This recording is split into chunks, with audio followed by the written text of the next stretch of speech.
Bismillahirrahmanirrahim. Assalamualaikum warahmatullahi wabarakatuh. Innal hamdalillah nahmaduhu wa nasta'inuhu wa na'udzu billahi min syururi anfusina wa min sayyiati a'malina. May yahdihillahu fala mudhillalah wa may yudlilhu fala hadiyalah. Asyhadu an la ilaha illallah wa asyhadu anna Muhammadan abduhu wa rasuluh allazi la nabiyya ba'dah.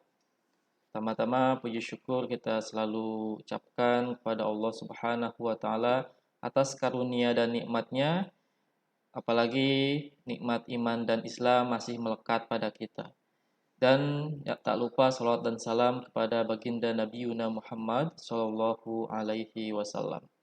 Alhamdulillah pada kesempatan kali ini kita masih diberikan panjang umur, masih diberikan kesehatan oleh Allah Subhanahu wa taala sehingga kita masih bisa bertemu dalam kesempatan kali ini, yakni dalam pembelajaran PAI ya. Alhamdulillah ya, kita sudah mempelajari lumayan banyak ya di PAI ini ya, tapi pesan Pak Yusuf ya, di pelajaran-pelajaran PAI ini bukan hanya sekedar pelajaran untuk memenuhi kebutuhan kalian di sekolah, tapi betul-betul pelajari untuk kehidupan khususnya kalian ya, untuk di masa depan sebagai panduan hidup ya, berpegang teguh dalam ya agama ya, berpegang teguh kepada Allah Subhanahu wa taala. Nah, dan untuk sekarang kita akan melanjutkan ke pembahasan tentang akidah dan kita akan membahas tentang tauhid uluhiyah dan rukun ibadah. Sebelumnya kita sudah membahas tentang tauhid ya. Tauhid itu kemarin sudah kita bahas ya. Ada tiga ya, tauhid rububiyah, tauhid uluhiyah, tauhid asma wa sifat ya.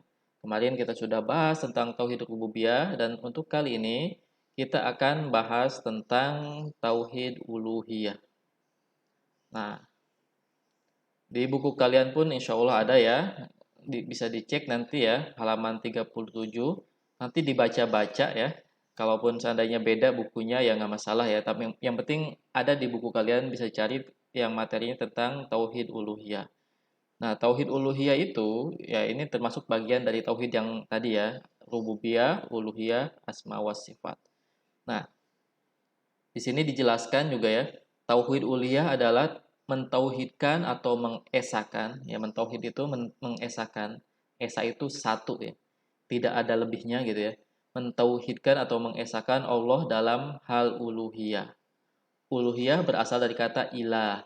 Ilah artinya al-ma'bud, yang diibadahi atau bahasa kitanya Tuhan gitu yang disembah. Dengan demikian, tauhid uluhiyah berarti mentauhidkan Allah Subhanahu wa taala dalam seluruh bentuk peribadatan. Tidak beribadah kecuali hanya kepada Allah Subhanahu wa taala ya. Ya, ini ya sebetulnya Pak Yusuf di pertemuan sebelumnya yang pembahasan tauhid sudah sedikit menjelaskan juga ya. Tapi di sini ingin menegaskan ya tentang tauhid uluhiyah itu apa ya.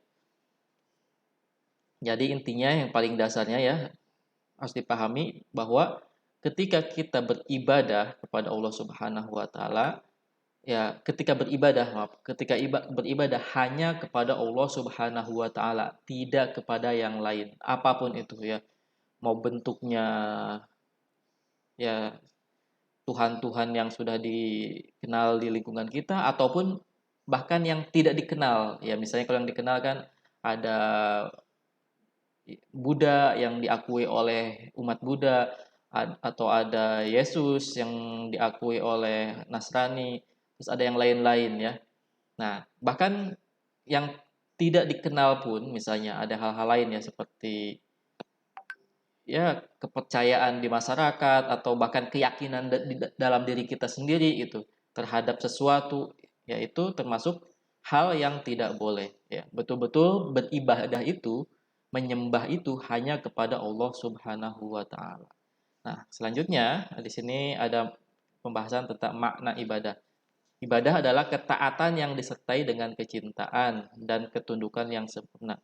Ibadah memiliki makna yang luas sekali. Nih, ibadah tadi ya, luas maknanya ya. Tidak hanya terbatas pada sholat, saum, ataupun haji saja, atau yang lainnya ya, seperti zakat, ya, eh, ya puasa sunnah atau yang lain-lain ya, melainkan meliputi semua yang dicintai dan diridhoi oleh Allah Subhanahu wa taala, baik berupa ucapan maupun perbuatan, yang zahir maupun yang batin. Jadi ibadah makna ibadah di sini bukan hanya terbatas kepada sholat ya, tapi semua perbuatan kita itu bisa termasuk ibadah kalau memang diniatkan untuk ibadah. Bahkan ya di sini pun dijelaskan ya, bahkan sampai makan, minum, tidur dan segala macam gitu ya. Kalian berangkat kerja, berangkat ke pasar, berangkat kemanapun, kalau diniatkan untuk ibadah, itu akan menjadi pahala bagi kita. Tapi kebalikannya, kalau semua perbuatan kita itu, yang lain-lain kan banyak tadi ya, yang dalam kehidupan deh ya, bukan yang ibadah yang ini ya. So, kalau sholat puasa itu udah pasti ya, jelas kita tahu itu ibadah. Tapi seperti yang lain-lain, misalnya berangkat kerja, berangkat ke pasar, itu ibadah sebetulnya ya, apalagi kalau diniatkan emang untuk ibadah. Tapi kalau seandainya kebalikannya, diniatkan bukan untuk ibadah atau diniatkan untuk hal-hal yang lain selain Allah, maka itu juga bisa menjadi sebuah ya kesalahan bagi kita gitu ya.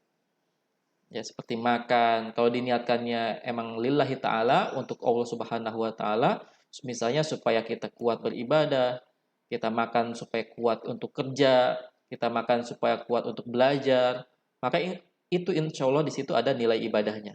Tapi kalau seandainya kita makan, diniatkan untuk misalnya supaya kuat bermaksiatnya, maksiat itu banyak juga ya, maksiat misalnya mencuri supaya kuat nanti mencurinya, kalau ketangkap tidak akan ya, kalau dikejar tidak akan ketangkap misalnya. Itu pun sama.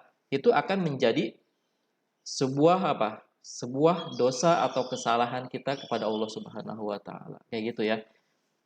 Nah, di sini jelaskan ibadah yang paling pokok ialah tauhid dan melaksanakan semua rukun agama yang meliputi iman, Islam dan ihsan.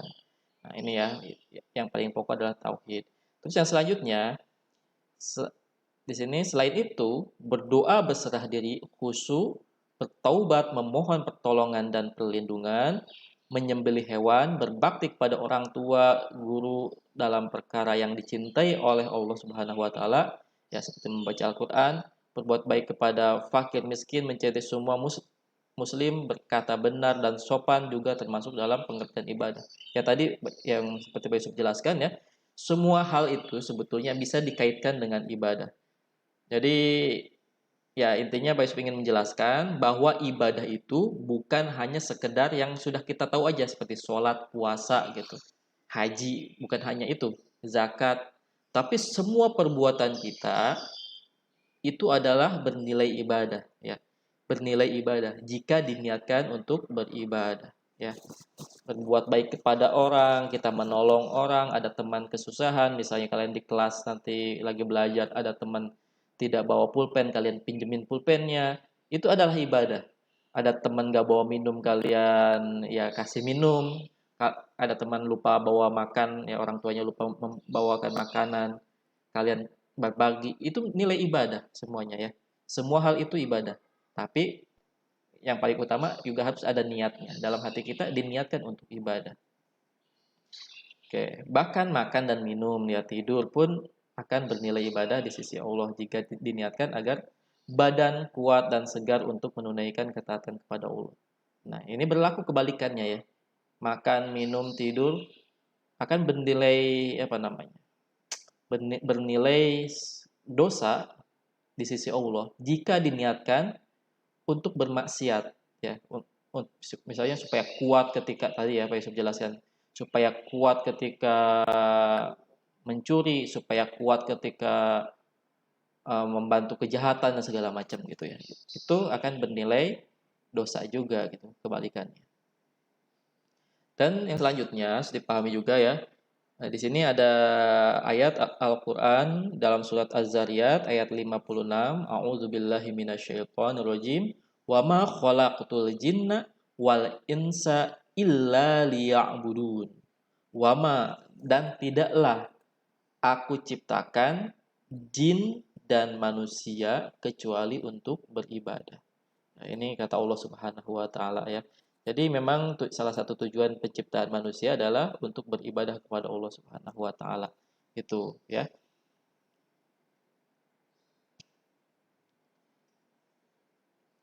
Nah, Pak Yusuf juga ingin menjelaskan ya terkait dengan uluhiyah ini, tauhid uluhiyah ya. Ya, itu betul-betul memang kita harus beribadah itu hanya kepada Allah Subhanahu wa taala. Diniatkan kepada Allah Subhanahu wa taala. Jangan sampai begini. Kalian ya eh, misalnya ya melakukan sesuatu atau apapun itu ya yang kalian lakukan itu diniatkan selain kepada Allah. Misalnya, bukan hanya tadi ya Pak Yusuf jelaskan kalau orang menyembah Buddha atau menyembah Yesus itu udah jelas ya.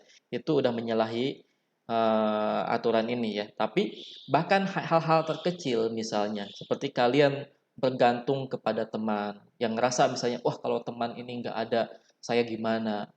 Wah kalau orang tua saya meninggal saya gimana. Itu pun salah satu bentuk apa ketakutan kita kepada selain Allah gitu. Ya, itu bisa termasuk syirik juga ya.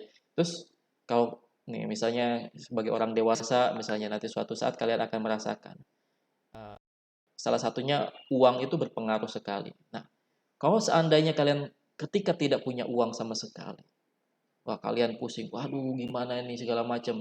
Ya, jadi ketakutan kepada uang. Jadi seakan-akan uang itu adalah Tuhan kita gitu. Itu bisa termasuk syirik juga.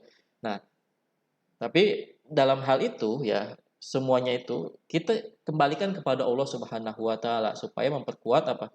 Keimanan kita kepada Allah Subhanahu wa taala. Ketika kita misalnya tadi kekurangan rizki, kita berdoa kepada Allah.